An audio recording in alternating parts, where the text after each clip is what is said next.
Hey, my viewers. So I went to Switzerland for a second time. Why? I don't know. Switzerland's just really pretty, I guess. And in the span of our 2 days in Switzerland, prettiness really took center stage. The first day we climbed up a mountain in the middle of the country via this train, which was constantly packed, but okay. And the views from that mountain, I'll just let the videos speak for themselves. Polly, put on some heartfelt music, will you?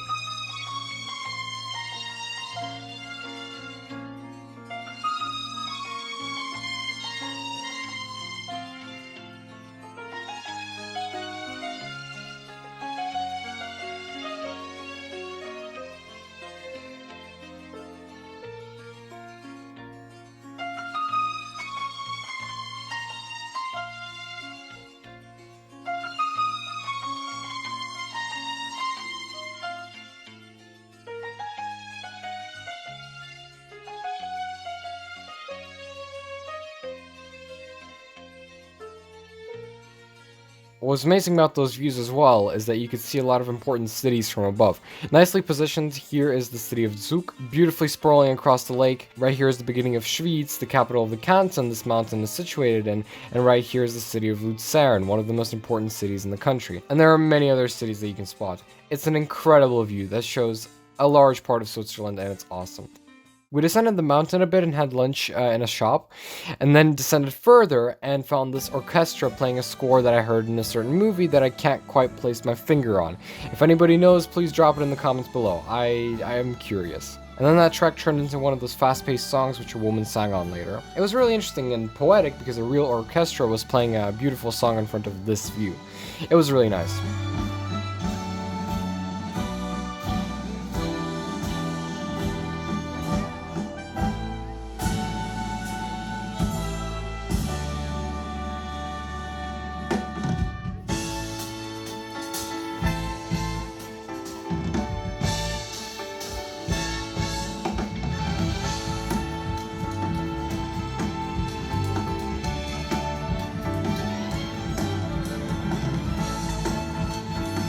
Then we took the train back down because it's hard to descend 1,000 meters in altitude on foot, although it is a challenge for the future. The next day we visited Ticino, the only canton that has Italian as its official language. Now what makes this canton interesting is that it is separated from all the other cantons by mountains, and the most famous way to get into it is through the famous Gotthardstraßentunnel that cuts 16 meters through the mountains to the other side. But have you ever wondered what lies above that tunnel? The answer is this.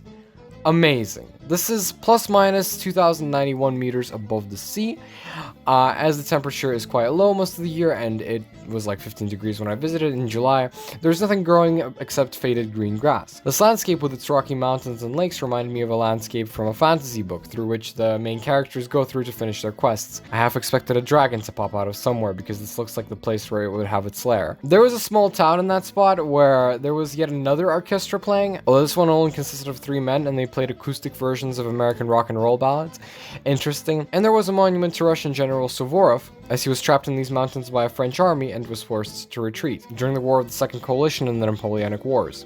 Pretty cool. Then we drove our car down and then up again to an altitude of around 2,500 meters, where we had lunch on this mountain pass with this view. But you think that's beautiful? You ain't seen nothing yet. We descended again to around 2,300 meters altitude to go visit an ice cave, and we arrived to this view. Wow. I have genuinely never seen something like this in my travels. This felt as if I was in Antarctica, like something out of a video game, with the tall rocky mountains, the blue musky water, the white rocks everywhere, and the slide from the mountains that looked like a glacier. It was truly a breathtaking experience, and for me at least, this was definitely the highlight of my trip. This is the lake from which the Rhone begins, by the way, and its water was ice cold since it still had glaciers in it, which was incredible. But my dog still swam in it and even walked on a mini iceberg. The ice cave which we visited later was an actual ice cave. I kind of thought it would be a ripoff, like it wouldn't be an actual ice cave because for some reason I could not imagine there being a real ice cave. But it was literally an ice cave, a tunnel drilled through a glacier, and it was pretty cool to be inside. Literally, it was pretty cold there. Also, since it was like 15 degrees outside, the glacier was melting and it was dripping inside, which is kind of scary. I mean, what if the glacier collapses? You never know. After leaving that place to get back to our apartment in Aargau, we took a train. That's right, with our car. We took a train that takes cars through a tunnel to the other side of the Valais Mountains. It was pretty dope. The tunnel for most of the journey was pitch black, and the only light source visible were the small lights in the driver's compartment. What I'm showing you right here is the illuminated part, but it was pretty dark at times. So yeah, that was my trip to Switzerland. If you like, give a like and make sure to subscribe. It's free and you can always change your mind later. Have a nice day, everyone.